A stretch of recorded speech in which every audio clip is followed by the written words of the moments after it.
Hello hi, ഇന്ന് നമ്മൾ ഉണ്ടാക്കാൻ പോകുന്നത് ഒരു ഫ്രഞ്ച് ആപ്പിൾ കേക്കാണ് കേട്ടോ.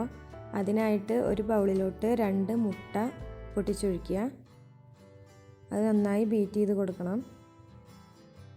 സാധാ വിസ്ക് മതി കേട്ടോ, ബീറ്ററിൻ്റെ ഒന്നും ആവശ്യമില്ല ഈ കേക്കിന്. ഇനി വിസ്ക് ഇല്ലയെന്നുണ്ടെങ്കിൽ ഈ കേക്ക് മിക്സിയിലും ചെയ്തെടുക്കാം കേട്ടോ. അങ്ങനെ മുട്ട ഒന്ന് ബീറ്റ് ചെയ്തതിന് ശേഷം നമുക്ക് ഇതിലോട്ട് 5 ടേബിൾ സ്പൂൺ പഞ്ചസാര ചേർത്ത് കൊടുക്കാം. പഞ്ചസാര പൊടിച്ച പഞ്ചസാരയാണ് ഇവിടെ ചേർത്ത് കൊടുക്കുന്നത് കേട്ടോ.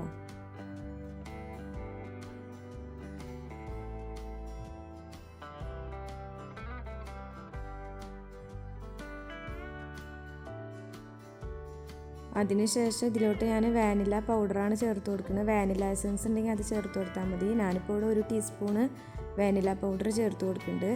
അതിട്ട് നന്നായി ബീറ്റ് ചെയ്യുക. അതിനുശേഷം 5 ടേബിൾ സ്പൂണ് സൺഫ്ലവർ ഓയിൽ ചേർത്ത് കൊടുക്കുക. എന്നിട്ട് നന്നായി ഒന്നുകൂടി ഒന്ന് ബീറ്റ് ചെയ്തെടുക്കുക.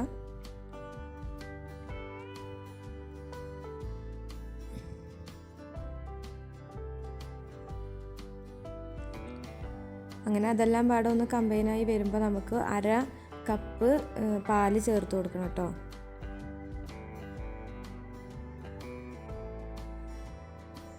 ഇനി ഇതിലോട്ട് 1 കപ്പ് മൈദയും 1 ടീസ്പൂൺ ബേക്കിംഗ് പൗഡറും 1 പിഞ്ച് സാൾട്ടും പാടെ നമ്മൾ അരിച്ച് വെച്ചതാണ്. ഫ്ലോർ ആദ്യം അരിച്ച് വെച്ചിട്ടുണ്ടായിരുന്നു, അത് ഇതിലോട്ട് ചേർത്ത് കൊടുക്കുക.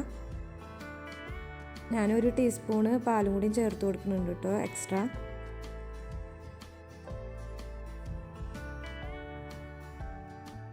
അതിനുശേഷം നമ്മൾ കട്ട് ചെയ്ത് വെച്ച 2 ആപ്പിളാണ് കേട്ടോ, അത് ഇതിലോട്ട് ചേർത്ത് കൊടുക്കുക.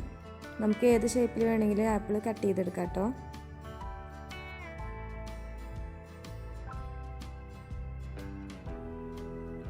അങ്ങനെ നമുക്കിതൊരു ബേക്കിംഗ് ട്രേയിലോട്ട് മാറ്റാം.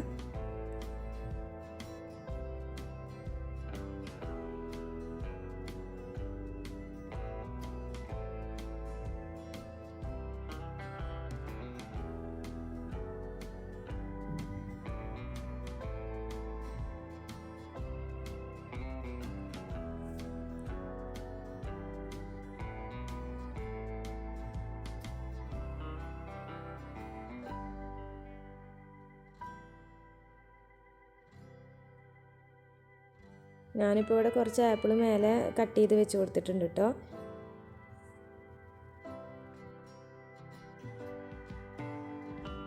അങ്ങനെ 170 ഡിഗ്രിയിൽ ഒരു 30 മിനിറ്റ് കൊടുത്തിട്ടുണ്ടായിരുന്നു. പക്ഷേ 30 മിനിറ്റിൻ്റെ ഒന്നും ആവശ്യം വന്നില്ല. 20 മിനിറ്റ് ആകുമ്പോഴേക്കും കേക്ക് നമുക്ക് റെഡിയായി കിട്ടിയിട്ടുണ്ടായിരുന്നു കേട്ടോ.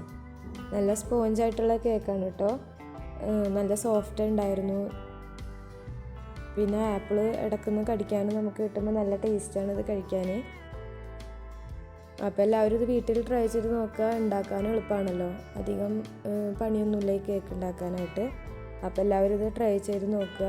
അപ്പോൾ ഇന്നത്തെ വീഡിയോ ഇത്രേ ഉള്ളൂ. Okay, by.